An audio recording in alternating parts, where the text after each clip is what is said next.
Ethan is 17. This is his senior year.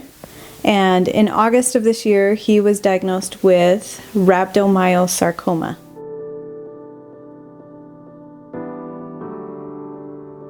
Ethan was complaining about a pain in his right hip.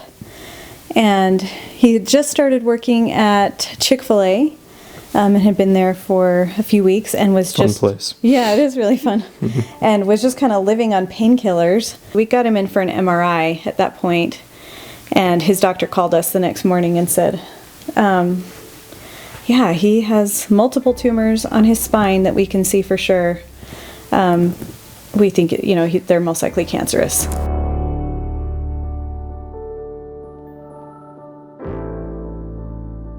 They said he needs to get in for an emergency surgery to relieve that pressure on his spine that the tumors are putting, they're tightening.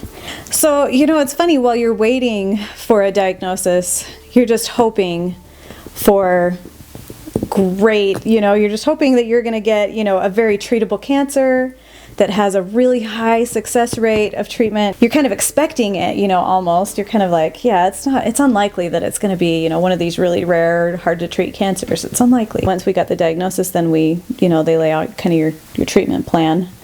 And rhabdomyosarcoma is rare enough that they basically have two treatment plans, and they're very similar. And it's a very difficult cancer to treat. I have a weekly visit to the hospital for chemo. Usually it's something called vincristine, and it doesn't do that much to me, and that one's good.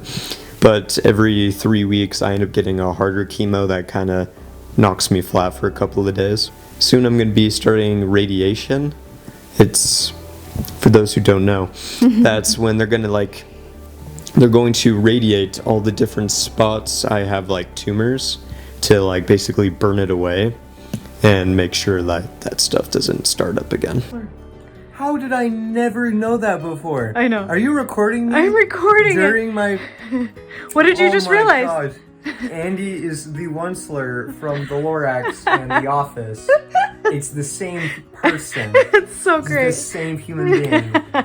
Quite a few things have changed, but mainly just I'm doing school online instead because since the surgery on my back, I have not been able to walk around as much as I was before. It's much easier to guilt trip my parents into hanging out with friends or getting a puppy. Just people I want to. The kids know that if they want something, they need to have Ethan ask us for it, and we will just do it. We're like, sure. And I always tell them no. Yeah, I'm on it. Whatever you want. Can you ask mom and dad for this? And I'm like, no. Yeah, it's definitely a good way to get what you want. We just felt so good and so much peace, kind of right from the second that we heard he had cancer at all. He was actually super relieved to find out that he had cancer in a really weird way, because he had kept thinking, he was like, I am the biggest baby on earth. I have a growth spurt and I can't walk.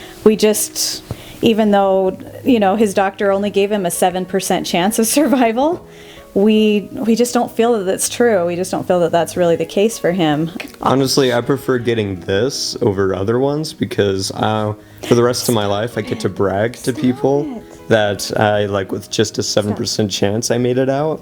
Because that's an interesting story. Oh my gosh, it was like she just connected with you in a very deep way right there. That was so sweet. Oh man. Oh my gosh, my heart. I can't even take it. I swear, you're like a carpet, but you're alive. There are definitely moments of anxiety and fear, and I was terrified for him to begin chemo was my biggest issue. He started chemo the day after my 40th birthday, and so we had my 40th birthday in the hospital, and I was an absolute disaster. When they started doing the fundraisers and things, and gosh, all I did was cry every day looking at all of the donations. There were so many incredible donations that people sent. And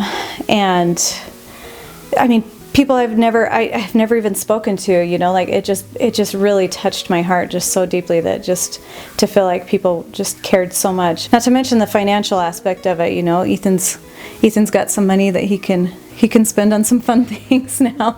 And then we've had, you know, a GoFundMe account that people have done that's paid this year's medical bills.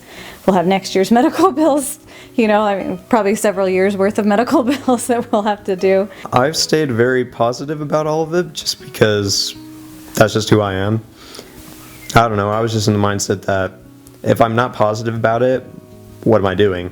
I'd have friends who'd be like, dude, your mom hasn't like posted anything on Instagram lately, like how are you and things like that. Which I think is funny because I don't have Instagram. If there is one thing that can make you just absolutely love people, it is something like this.